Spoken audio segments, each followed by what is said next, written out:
So it's what's called the intermediate value theorem. We can probably shorten this so you're not writing everything down. So, intermediate value theorem.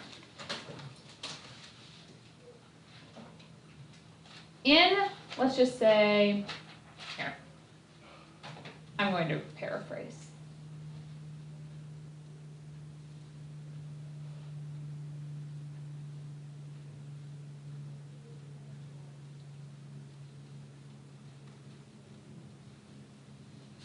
In a polynomial,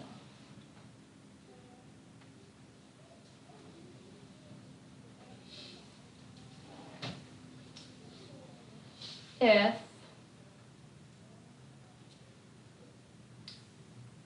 two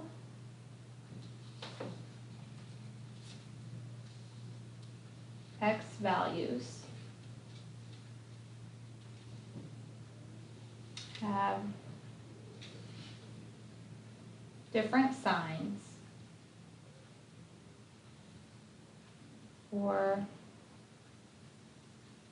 their y values,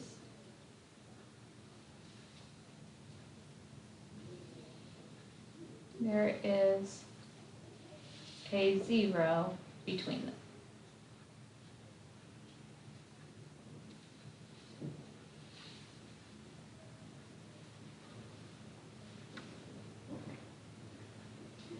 Yesterday I told you a polynomial graph is just a nice smooth curve. So if I'm saying two different x values, okay, let's say I have this point and this point. Okay, -2, 1, and 3, -2. My y's have different signs. We have a positive y value and a negative y value. Okay, if this is a polynomial, these points are connected. The only way to get from a positive to a negative is somewhere in between there. You have to hit 0. Okay, that's all it's saying. So if we know for our polynomial, one x value gives us a positive y and one x value gives us a negative y, then somewhere in between those two, it hits 0.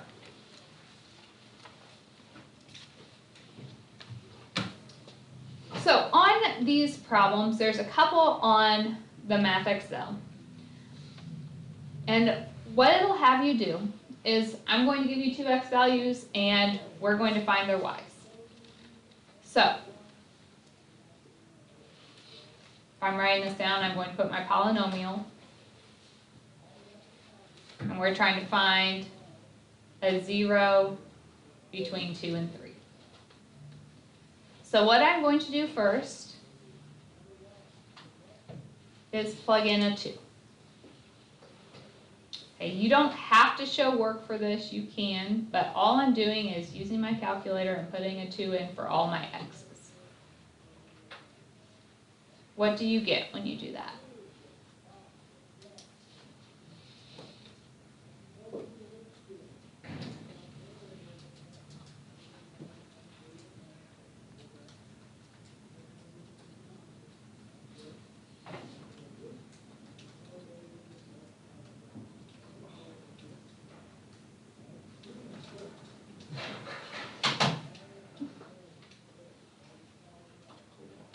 Okay, 8 minus 8 minus 2 plus 1 should be -1. Then we're going to put in a 3.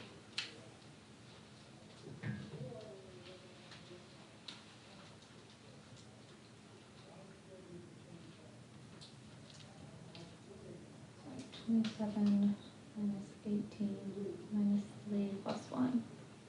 So I get 7. Okay, all this is telling me, my y's change sign. There is a sign change. So a 0 exists.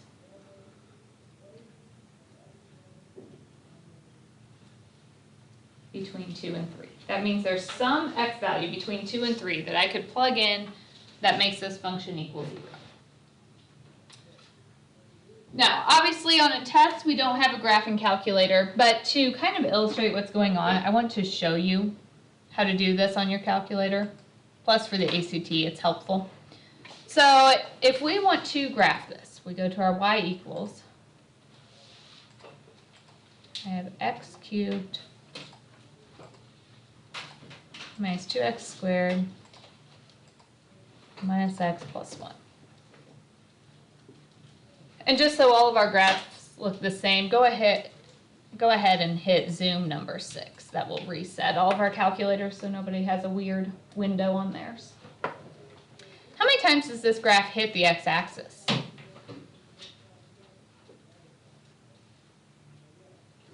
3 times. So there are 3 x-intercepts, or 3 zeros. We are specifically looking for one between 2 and 3. Does it hit the x-axis between 2 and 3? Yeah. Your calculator can find that for you exactly. If you hit second, trace, and we want a 0, number 2. So second, trace, number 2. Okay, it asks us questions. So left bound, you have to tell it where to start looking. So as long as you're before that point, you can hit enter. So I'm telling my calculator, start looking right here. Right bound, you just have to go past your point, hit enter, and guess you can just hit enter one more time. Okay, on the test, obviously, I'm not going to make you do this. The Math Excel, it does ask for that on a couple questions, just to make sure that you understand what's happening there. So we can actually see our 0 is about 2.25. That's about the number that makes it work.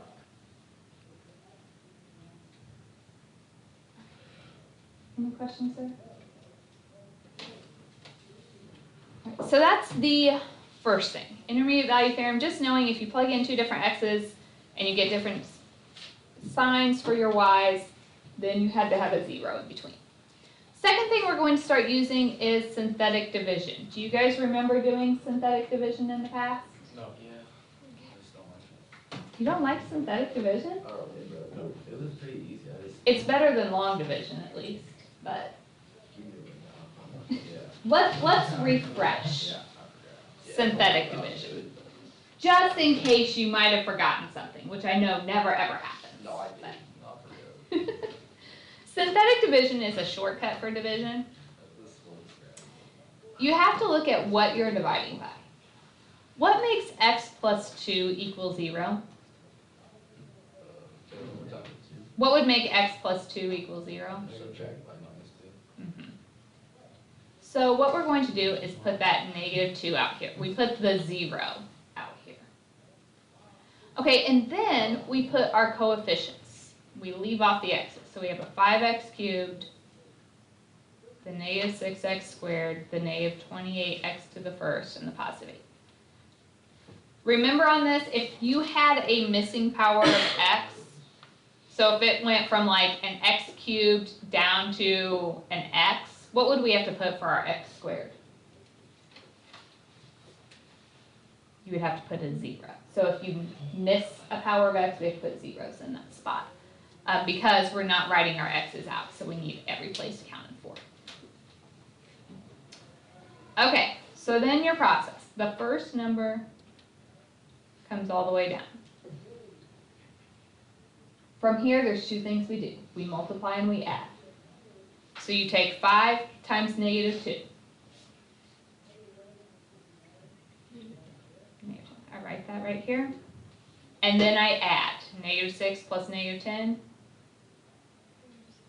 -16. Multiply -16 times -2. 32. And we add -28 plus 32 is 4. Multiply 2 times -4 is -8. Add, and we get 0. This last number is your remainder if we were to divide them. And then these are increasing powers of x. So this is like our constant. This would be x and x squared. So our answer is 5x squared minus 16x plus 4. And since my remainder was 0, that would be it.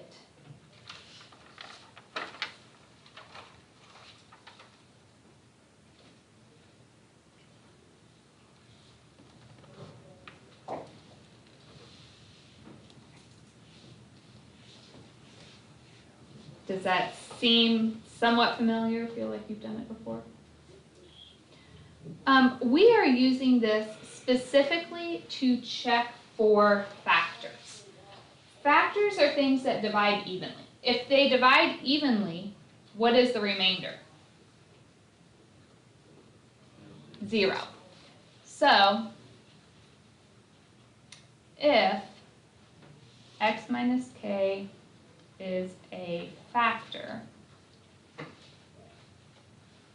of f of x, the remainder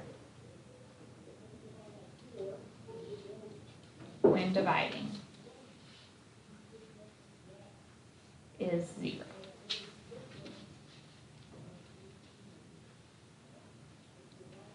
So if I want to know if it's a factor, you can do synthetic division and divide it out.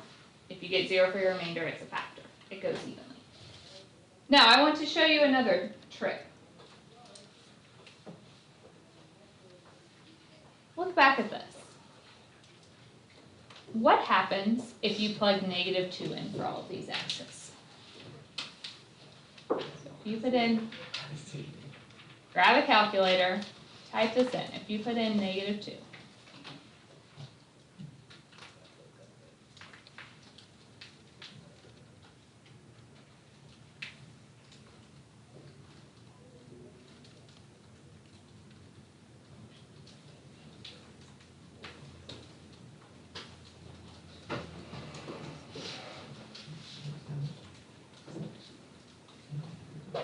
okay, what'd you get? What you get? Should have gotten 0. He's working on it. I might have dropped a negative or a parenthesis.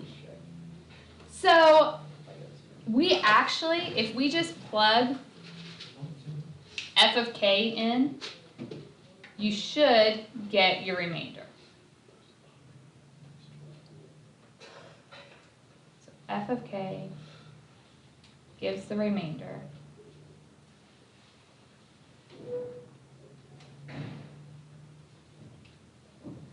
When f of x is divided by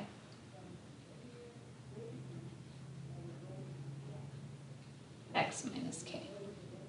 So if all I care about is the remainder, I can do the full division, or I could just plug in that 0, the k value. One other thing I want to mention is some terminology. You heard me say zeros, you've heard me say factors, and we do need to know the difference between the two.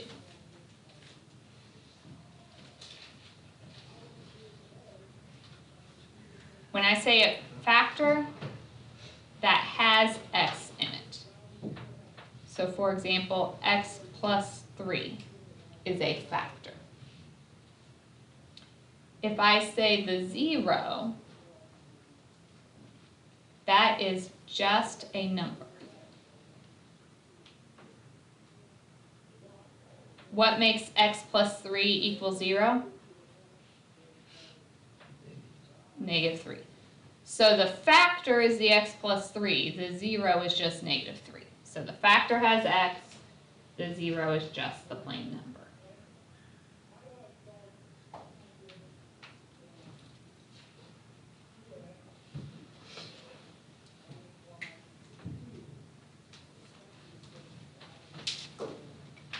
All right.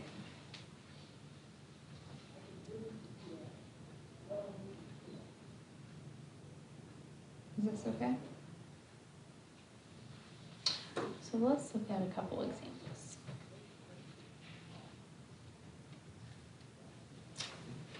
I want to know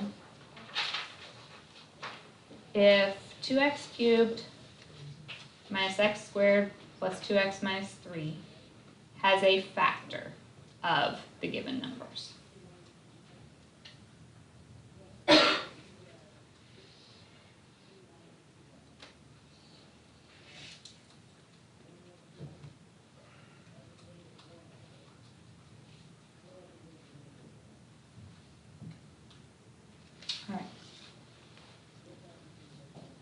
So there's two ways we could do this.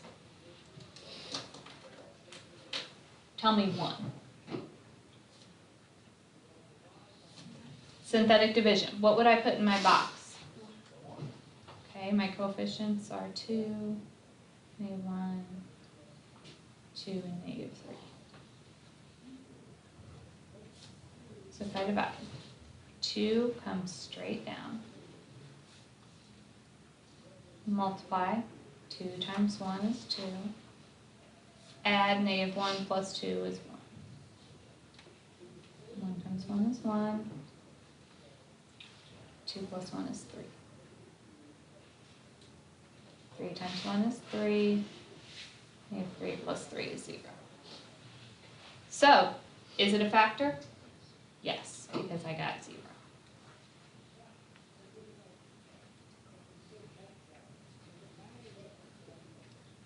All right. Does anyone know another way we could do it?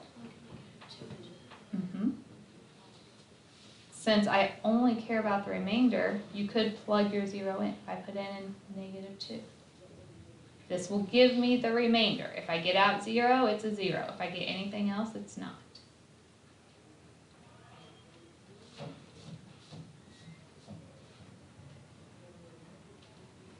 So you can use your calculator, you can work it out by hand.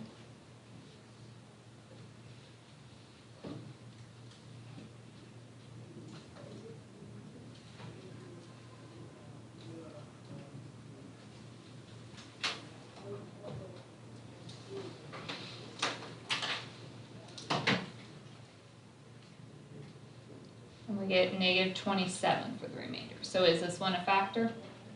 No.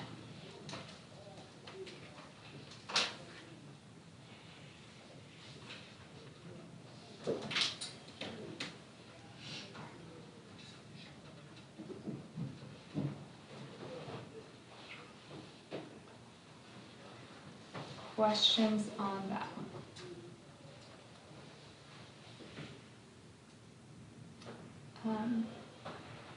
So if I just wanted to know if 2 is a 0, what would you do?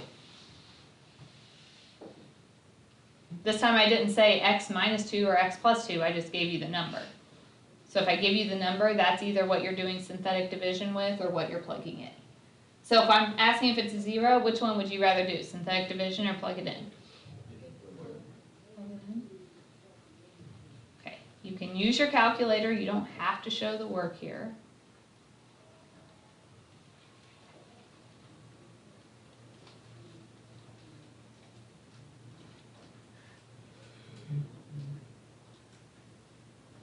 And we get 0. So is that one?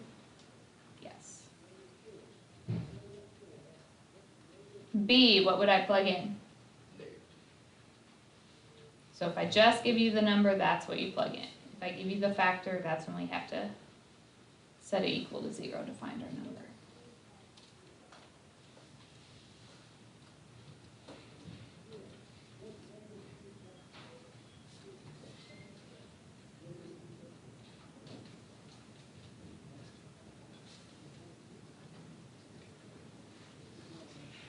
And I got -19. So is that one a factor? Any questions over what we've done? Let's do one last synthetic division problem just to make sure you understand those. So if I said divide 5x to the 4th minus 3x squared minus 4 by x minus 1. What would go in my box? Okay, my coefficients. I have a 5x to the 4th. There is not an x to the 3rd, so what would I put? 0. Then I have a -3x squared. Then what do I need? A 0 because I don't have an x first. And then we have a -4.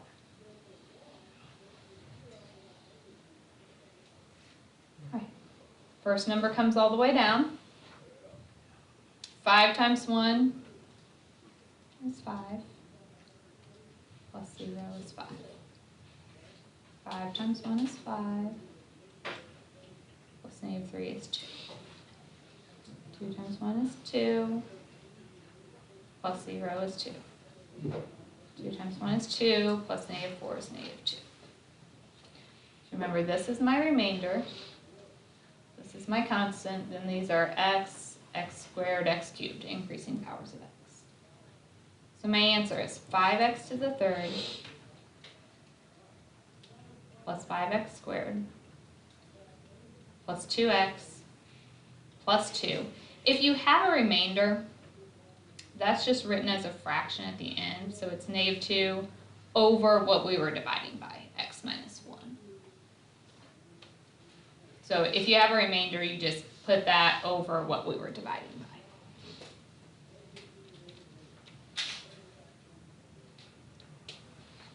Do we need more practice with anything? Okay. There is a Math Excel assignment